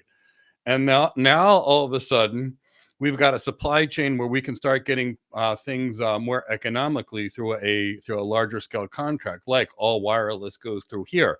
So now that has to affect everywhere. So now we're talking about a system that can affect 5,000 locations and can't mess up any of these locations, or have to optimize the majority of them and handicap as minimal as possible, because not everybody's going to be best served by everything.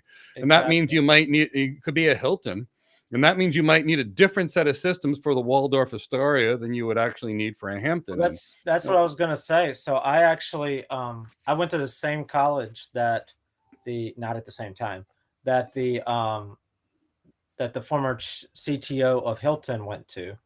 And so the story of Hampton Inns started out as a standalone product underneath Holiday Inn.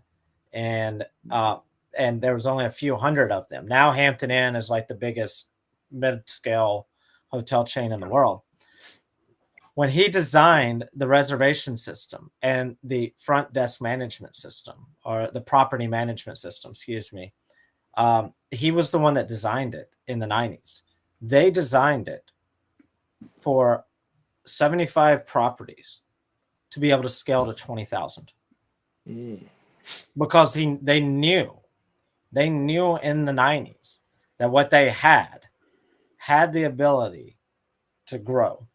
And I think now they're just now starting to phase that property management system out. But that's another aspect. Vision building. We're talking about hotels. The Hampton Inn here in St. Petersburg, Florida, has to run on the same system as the Hampton Inn in New York City. How do you design that? How do you design this property management system that will then integrate with the reservation system behind the scenes? And how do you keep it all in sync? Because I got horror stories about our systems getting out of sync, and us having to go offline and resync our systems with the ethereal what we thought of at the property as the big reservation system in the sky. If you get out of sync at the property level and you're not in sync with the rest of the world, what happens then? And you know, now we're just describing a hotel, but I'm trying to show the impact of one to the other, to the other, to the other, to the other. Well, and now you've got a system like Expedia, which I use, even though it's probably outdated. I go to Expedia because it's the one I learned how to use. I book a ticket for my wife going to Philadelphia. I book a ticket for her home. I book a ticket for my family to come visit me in Florida. And that's now integrating with somebody else's system, who's integrating with someone else's system, who's integrating with someone else's. All these little points of contact, that's the point. And I can promise you this. You could put me and Mark together, and Mark and I could come up with a lot of cool tech stuff. Neither one of us would come up with an architecture for a hotel system without having a hotel executive there, because we wouldn't know the hotel business enough to even do it. Could I do it for a hospital? Yeah. I got a lot of experience in hospitals. But could I do it for something outside? No, I haven't. And that's the secret. So the key here is, and we haven't covered any of the presentation skills side of it, sales side of it, CXO. We've missed so much that's not covered. But you know what? We've got a free guide, which you can download, which will list all these skills for you. Tyrone or somebody pop it in the chat box. We also have a webinar on Thursday where we will cover the entire cloud architect job and all the skills that you actually know, so you can become great architects. Let's take some questions from the audience. The fact that we didn't even get to skim, well, I mean, we didn't even get to skim on these other aspects. That shows that right there alone shows what's not included, or the things that are missing. And before we get to the questions, you know, we talked a lot about the communication. Like, that was the bulk of what we talked about, and the writing and the information gathering and the reading and all that goes together, because all of that is communication. Yeah. That's not just architecture. No. That's everything. That's everything. And we're talking about hotels. That's from the housekeeper to the front desk agent to the maintenance person. We're talking tech. That's from the help desk to the CTO to the developers to the architects to the engineers. The ability to communicate, the ability to sell. Because if you're at help desk, you want to sell that you're helping them. Because how many people call help desk and feel comfortable about making that call to help desk? Not that many people. Going back to the conversation that I had with Dr. Johnson this weekend, the faculty at his university know there's 3 people in the IT department at the university that the faculty want to talk to. There's just 3, because those 3 have those 3 help desk IT people have the ability to communicate effectively and with the emotional intelligence necessary to help people. So again, these skills aren't just architect skills; they are critical skills for any role. So I wanted to make sure that everyone's aware of that, and they don't think that we're talking about just architecture. Because I mean, that's why we always say, right? Communication skills, you're gonna shine anywhere. Yeah. And, you know, it's let's talk about that in the context of an architecture document. For some reason, people think an architecture is just a picture. Right. Yeah. Somebody, and I can always tell if somebody doesn't know something if they say, I'm an Azure architect or I'm an AWS architect. I know they don't know what architecture is. I know they're certified. Same way if someone said, I know Cisco. You either know networking or you don't know networking. But if you only know one brand, you're not in a position to architect these things. So because it's a whole package of everything. But, you know, I'll have an architecture document that's 300 pages long. That'll describe, you know, information flows, data flows, networking information flows, because we have to explain every part of the solution. Now, we don't have to write every part of that document ourselves, because there's going to be networking people that understand various parts and security people, but we have to coordinate it and integrate it. So that's an architecture document. It's not a picture. The picture that people think is an architecture is what's called an engineering as-built. Like after it's built, an engineer documents it. That's not the architecture. The architecture is defining the business. It's defining the needs. It's deciding the technology. Every little thing that integrates with what, how it moves, how it works. That's the architecture. And that's really where people they're mixed up. And they're mixed up because you got a sysadmin certification called an architect. And then you've got someone creating an architect course that's never been an architect, doesn't know what an architect does, or even has any of an idea what they actually are. So that's really what we're actually talking about in being an architect. How do you go solve problems? Now, the only way I really learned about being an architect, and look, I've taken $40,000 of plus tech training that from myself, and then Cisco sent me to, and other companies sent me an incredible amount of it. But that was all on various little elements. I'll tell you, I learned more about architecture by learning how to study medicine, because what it gave me was and if I can impart this on anyone, and if you can think about it this way, you'll understand architecture. If you look at the human body or the cat's body, I don't care. I'll look at my cat. They have eyes so they can see, right? The eyes obviously have to go to the brain. The brain's obviously part of that. Now, my cat finds her way home. She goes outside. I hate it. And then she comes home each day. She smells her way home. So that means she's got a nose, which has to be able to capture smell and send it into her brain. And then she needs to be able to think about it and make a decision.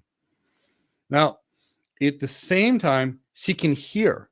That means there's a sensor on the brain, and then there's a sensor in the ear. Now, when she gets scared, she knows whether to freeze, fight, or flight.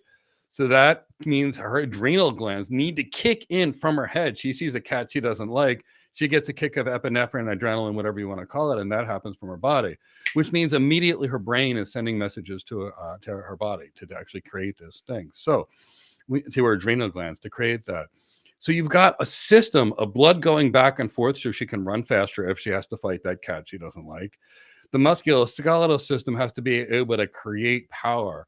And if it's a big jump, the body has to know to switch from an oxidative metabolic pathway to a phosphocreatine metabolic pathway for that short bursty jump. And it needs to be able to open blood vessels, close blood vessels, move, constrict muscles all at the same time. Now that takes a whole lot of coordination, right? Now you've got an enterprise. They've got a network.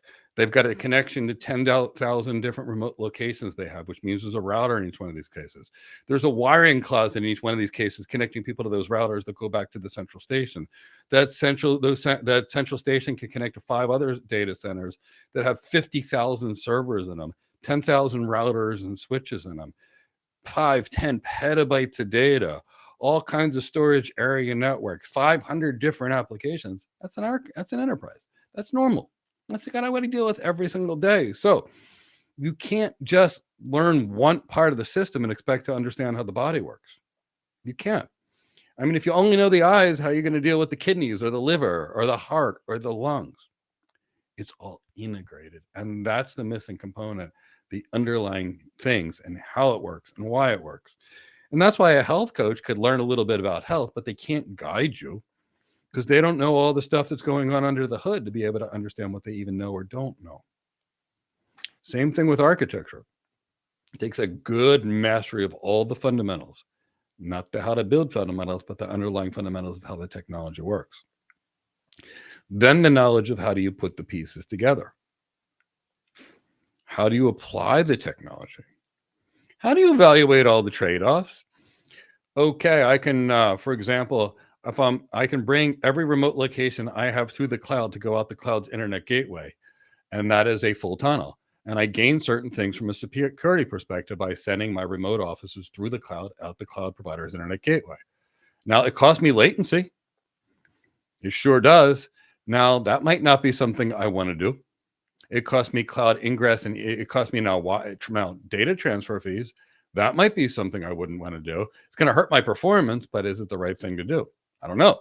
What is the business needs? But you won't know that unless you get them. And that's the secret. Because there's no right or wrong. There is no right or wrong. I can tell you right now that I can get companies off the cloud and stick them on mainframes, some specific applications, and save them a fortune. I could take other companies on mainframes, stick them on the cloud, and save them a fortune. Wait, huh? It depends on what the application is utilizing. I can take most companies, get them off the cloud, put them in a data center, in a private cloud like a Nutanix or an OpenStack cloud, improve their performance, improve their security, and drop their cost substantially. I get another organization with very sporadic and expanding and constricting things that'll be much cheaper and better on the cloud. I don't have an opinion until I evaluate the needs. I don't write a prescription until I know what problem I'm trying to solve, and the patient's allergies, and even the patient's budget. In medicine, there were times I didn't write a prescription because the patient couldn't afford it and their insurance wouldn't pay for it. In architecture, what good is it if it bankrupts the company and they don't go out of business? Yeah. It's all the same thing. You have to get the foundations, understand how the pieces and parts get together, learn that underlying technology. Effectively, you're becoming a doctor of cloud.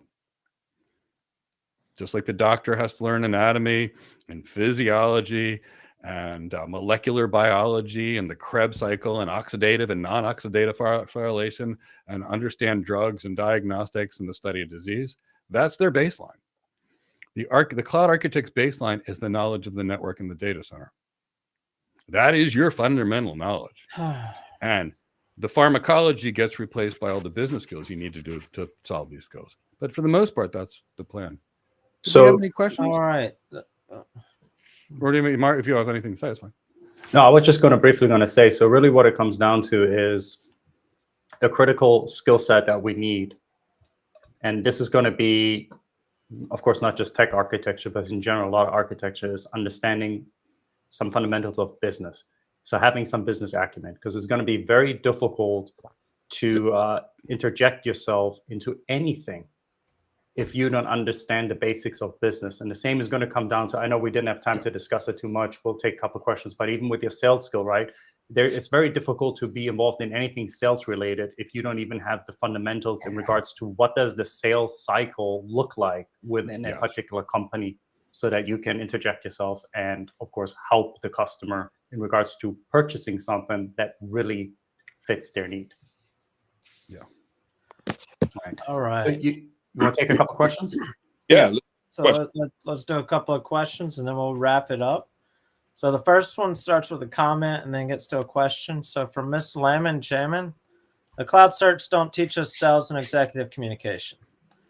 So now the question, can you recount a time where you've had to navigate around your hardest client objection that challenged your proposed solution? I'll leave this one for Mike or Mark, probably. Yeah, I would say the hardest one I've ever worked on, and I've got awards all over the house for this, was one of the world's largest banks. And one of the world's largest banks had bought a bunch of IP phones. And when they were given security architecture guidance, they didn't follow the security architecture guidance for the use of IP phones. So what happened is they got a worm, which they were advised would happen. The worm filled up their entire IP network. And not only did it take their trading system down, but the traders and nobody could even pick up their IP phone and place a call because the IP network was 100% consumed with worm traffic. That company issued a press release and talked about why IP voice was no longer suitable for the banking environment. Now you can imagine what this could do to voice and unified communication sales in the banking world. So I was told, Mike, guess what? You now have to create a voice architecture for that same client and convince them that they're going to use it. And I said, this client that just wrote this article 6 months ago about why they got rid of all of our phones. And they said, yes, Mike, that's your client. So what did I literally do, Miss Lam and Jamin? I went to that client every single day. And, well, I took them to lunch probably every day for 3 months and built a relationship with that client. I talked about things that they could and should do to secure their systems, to make sure that no matter what happens, with or without our IP phones, they don't get hit with a worm like that. I talked about why we typically would recommend some type of traffic shaping, policing, and QoS policy. And it took time. We spoke to architectural review boards. By the time they were done, they really got it. At some point, that turned into being told no, no, no, no, no for about 3 more months every time we talked about the unified communication things.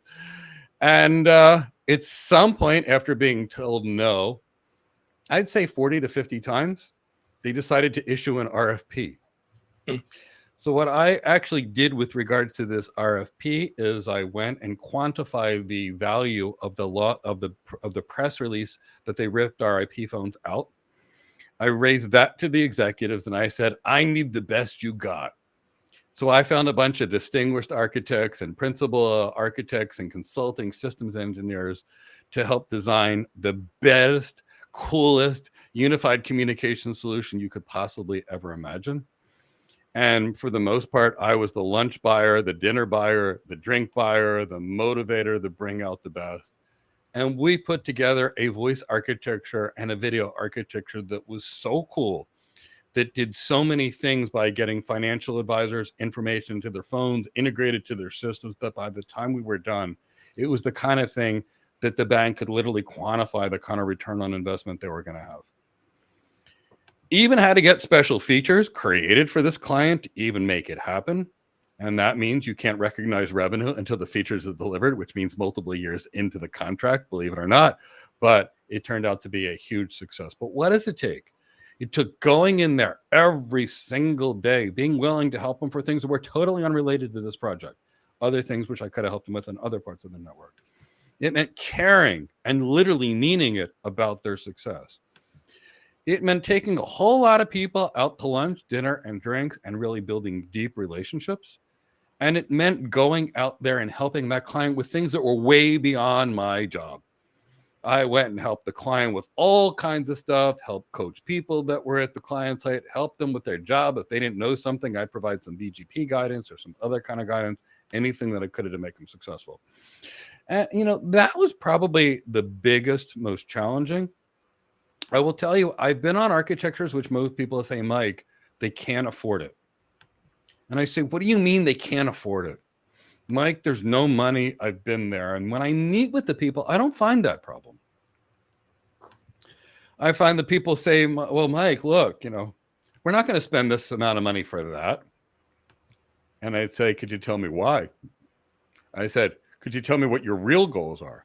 And they said, Mike, how's it going to solve this problem, or this problem? I said, it's not. And they said, huh? I said, it's not going to solve any of these problems. I said, but This piece and this piece and this piece are a precursor to get you to your problems. Now let's talk about how we go from this to this. Oh, okay. And the problem always was, we need really good engineers. We need really good technical people. We have to have them. Have to. But it doesn't matter how good you are with the tech if you can't convince the client what it's going to do for their business. And it doesn't matter how good you are with the tech if you don't know how to apply it to solve the business problem.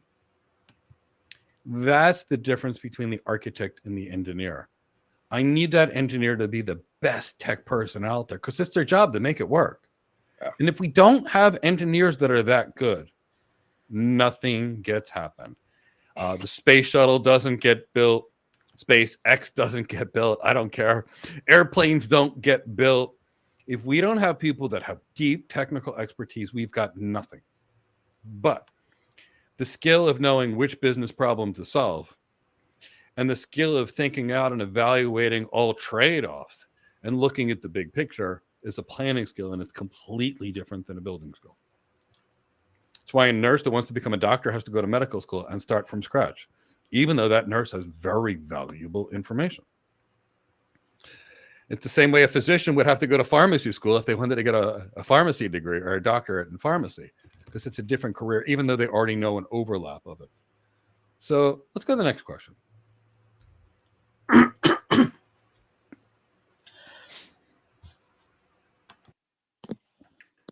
So what are jobs prospects like in California? California is an interesting place as it pertains to jobs because it has a lot of them per se, but it also operates in an extremely highly regulated environment and a very costly environment. So California was traditionally the heart of tech. But what you're seeing is it's becoming cost prohibitive and regulation prohibitive in many cases to do business in California. So you're starting to see a lot of businesses go from, say, California to Texas or California to, say, Florida. So I think there will probably be a good number of jobs in California just because that's Silicon Valley and it always would be. But I think you're going to find a lot of great jobs are actually going to be in the Dallas-Richardson area. You're going to find a tremendous number of them in the Austin area. You'll find a tremendous number of them in Research Triangle Park. You will have a good number of jobs in Boulder, Colorado. You will find a good number of jobs in Atlanta, Georgia. You're starting to see Idaho actually pick up quite a lot and seeing a lot of people leaving California that are also going to Idaho. And you can see a lot of migration from California to places like Nevada and Arizona as well. So migration out of California and New York as a general rule compared to other places where it's more business friendly. But having said that, it's still the heart of Silicon Valley. Here's the key. You can get a job anywhere you want. And if you want to live in California, you'll be able to find a job in California. Although you might be able to find a job outside of California that pays the same thing. And instead of needing a $1.5 million 2-bedroom condo, you can go live someplace else like Atlanta, where for $1.5 million, you can get a 10-bedroom home or something like that. So it's up to you. Yeah. And to piggyback on that, if we're talking about California, there's two different Californias. There's Northern California and Southern California. Mm-hmm. So if you like that Northern California feel, you got the Idaho, the Colorados, the Research Triangles, and the Carolinas, the Virginias. If you like that Southern California feel, you got the Texas, you got the Central Florida, because Central Florida is starting to, between Orlando and the Tampa Bay area. There's a lot of capital there's a lot of tech capital that's being moved. Yep. And so if you're looking for that, if you're looking for the vibe, there's a Southern California vibe everywhere, and there's a Northern California vibe everywhere. Yeah. Like the mountainy vibe and the coastal vibe, all over the place for you. Let's see. All right, so we got one last one. Well, I saw it. Let me give it a bit. I thought I saw it. Let me see. What from Kennedy? Yeah, Mark kind of touched it. Here it is. Okay. About the fileless malware. Yeah. All right. So we'll close with this one. The hardest one you could have picked, that's the one we're closing with. Thankfully, it starts with Mike, not Mark. Anyway, we'll I'm gonna send tackle to it. you, Mark. Yeah, we'll tackle it. I gave Kennedy a little bit of an idea, so we'll touch a little bit more on it. But he's saying, considering the growing trend in cloud computing and its architecture and the emerging sophisticated challenges. By the way, Kennedy, that almost sounds like one of those test questions where you throw a lot of extra stuff for it. Yeah. The idea behind it, there's a challenge with fileless malware. It says, like, what are cloud architects doing to mitigate this? Well, one of the aspects that I mentioned to you, Kennedy, was with fileless malware, there's no persistent state. So a lot of times this malware gets embedded into system memory.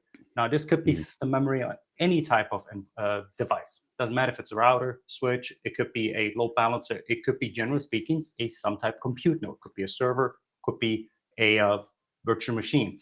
The key there is going to be actual monitoring of the memory.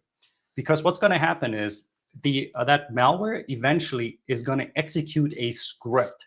And it's going to do so by injecting it into legitimate applications. So number one, endpoint monitoring that encompasses both the file system and also the memory, right? Because we want to see that. Then at the same time, the next step that we now want to take is to use some type of detection mechanisms. We generally try to go with behavioral detection.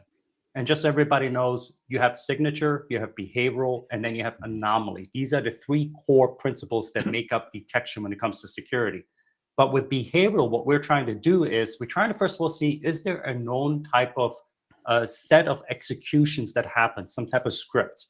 And if we can catch them that way, then we can isolate, of course, and then purge that threat. But in case that doesn't work, we can always fall back on actual anomaly detection. This is where we have a baseline or benchmark of what our system looks like. And if it teeters kind of outside of that benchmark that we have set, then what happens is we'll quarantine that particular application or that script that was executed. Generally speaking, we do this in a sandbox environment where it kind of gets encapsulated, and then we do tests on it. And we use as well large language models, right? So that we can take a look and see what's been out in the wild. Out of all of that, of course, you still want to have security in regards to segmentation.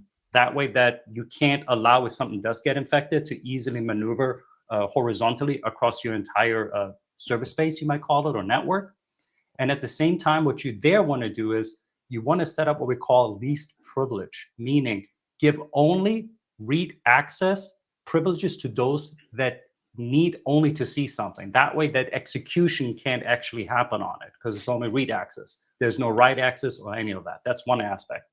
And then the other thing that you want to be really careful about is when you're actually working on the segmentation piece of this malware, you still want to make sure that you have something like a extended detection and response system. We generally call this XDR.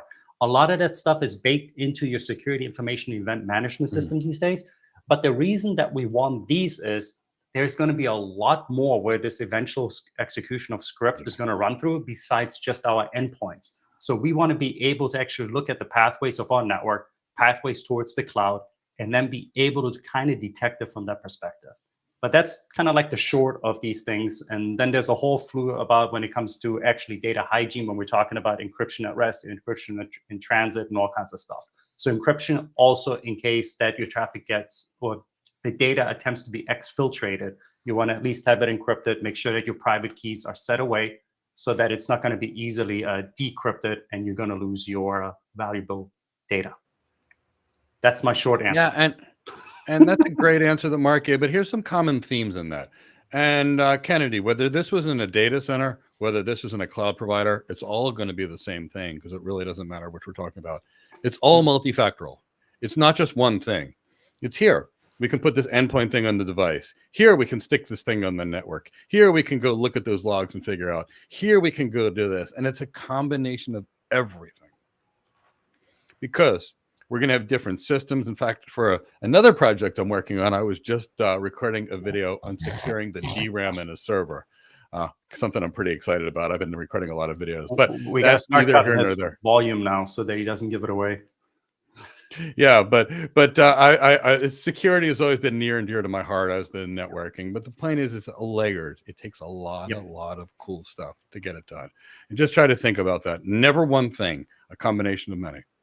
Yeah, there's identity access management, all kinds of stuff. I just mentioned a couple of them. Again, it's a holistic approach. Well, I'm going to give it away anyway. Yeah, guys. You're just gonna make me cut you off. Geeky on this. They're trying. Buzzer, right? Yeah. All right. Anyway. All right. So I want to. I'm gonna cut off. I'm gonna cut everybody off now. So and literally, I'm gonna cut Mike off. He loves when I cut his head off there. Sorry, Mike. But this is what happens when you guys get too geeky. So I want to thank everybody for joining us. This is just the first of 3 weeks worth of live streams. We're going to be talking about everything from our topic of discussion today to BPC security workshops, to BGP workshops, to interview workshops. We're going to have our weekly Q&A sessions. We're going to have guests from David Linthicum to Russ White. We're going to have some alumni from Go Cloud Careers that have been out there working, coming in and talking with us about their experience. We're going to be talking about doing all kinds of great things every day, 2 o'clock every day, Monday through Friday for the next 3 weeks. We're going to be right here. So make sure you hit that subscribe button and make sure you hit the notification bell. And if YouTube's put anything else in there that you got to push, just make sure to push it, because I feel like they're always making us push more stuff. So so just keep pushing stuff, and that way you know when to find us. But in case you don't get the notification, because we know how that works, hit that reminder, mental reminder of 2 o'clock Eastern time, Monday through Friday for the next 3 weeks. We're going to be right here to share things with you. So we look forward to that. And of course, if you missed our Black Friday sale, we've got our Cyber Week sale going on. Don't miss this one, because I'm not going to keep throwing them out at you. So make sure, if you're interested in any of our training programs, you can click the link in the chat box or in the description and look through our training programs. And if there's any that you're interested in, make sure to enroll with the code CyberWeek, one word, CyberWeek, and you'll get 50% off any of the programs and any of the payment plan and enrollment options. So take advantage of that. We'll see you here tomorrow at 2 o'clock, where we'll be talking about planning for your career in 2025. So look forward to seeing all of you there. Now I will let Mike come back and say any last words.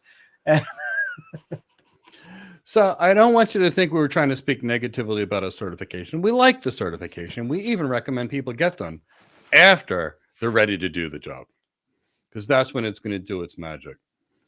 You know, if you understand the why and you understand the how, and then you can do it, now that certification is beautiful wrapping paper and window dressing and making you look good.